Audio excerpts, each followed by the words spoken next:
All right, today we're jumping into a really cool modern fable, one that kind of flips our whole idea of power and leadership right on its head. Get ready for the story of the Pumpkin Prince. So, let's start with a big question, right? What actually makes a true leader? I mean, we usually think of things like strength, command, the classic stuff. But what if real leadership is something totally different? That's really the heart of this whole story. You know the classic hero, right? All about strength and steel, a golden crown, commanding with a sword. Well, the Pumpkin Prince? He's the exact opposite. His strength is in the soil. He leads with a tiny seed. And his crown, it's made of vines. Right off the bat, this story is telling us to rethink what a hero even looks like. And that brings us to our hero himself. He's a prince, technically born into royalty, but yeah, nobody really saw him that way. Let's dig into why. So get this, his story doesn't start in some grand, majestic palace. Nope. He was born out in the royal gardens, literally among the dirt and the plants. And that one fact just set him apart from day one. He was seen as this strange curiosity, an oddity. Definitely not the kind of heir anyone was expecting. And this was the kind of thing people were always whispering around the court. It basically defined his whole youth. It wasn't just teasing, it was this core belief that because he was connected to the earth, he couldn't possibly be fit to rule. So he was pretty much isolated for the very thing that made him, him. But you know how it goes. An unlikely hero only gets their chance when things get really, really bad. And for this kingdom, a crisis was coming that was about to test everyone and everything they thought they knew. And then, boom, this mysterious blight just rolls across the land. And it wasn't an enemy you could just fight with a sword or, zap with a magic spell. Fields were dying, the water was basically poison, and all the kingdom's greatest heroes, the knights, the wizards, they were completely powerless. Hope was drying up, just like the crops.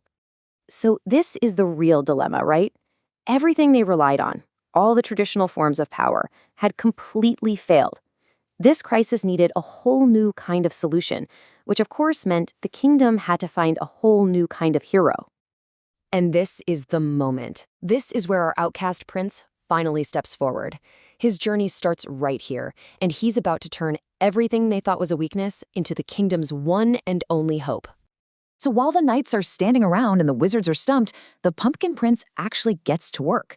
He uses his knowledge. He plants these incredibly tough pumpkin seeds to break up the hard, blighted soil. He uses pumpkin pulp to create these amazing natural filters to clean the water.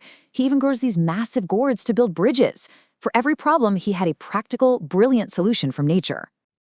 And here's the kicker. The very things that made him an outcast, his love for the gardens, his quiet, nurturing way of thinking, those were exactly what the kingdom needed to survive. His supposed weakness was, in fact, their salvation. The prince's success just changes everything. I mean, he comes back to the palace not just as a hero, but as this living symbol for a whole new way of thinking about what it even means to be a ruler.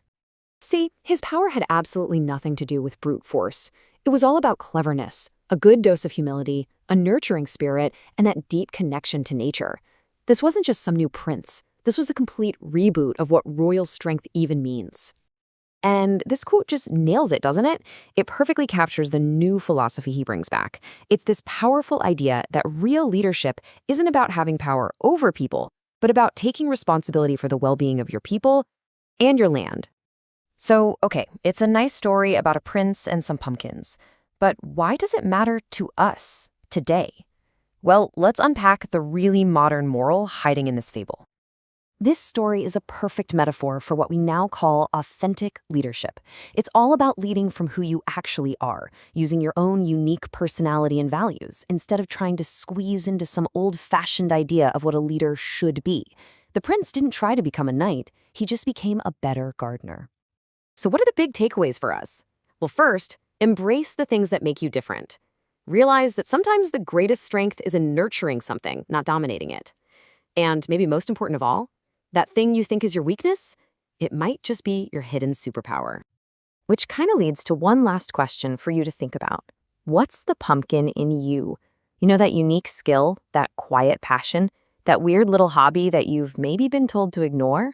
Because maybe, just like the prince, that's where your real power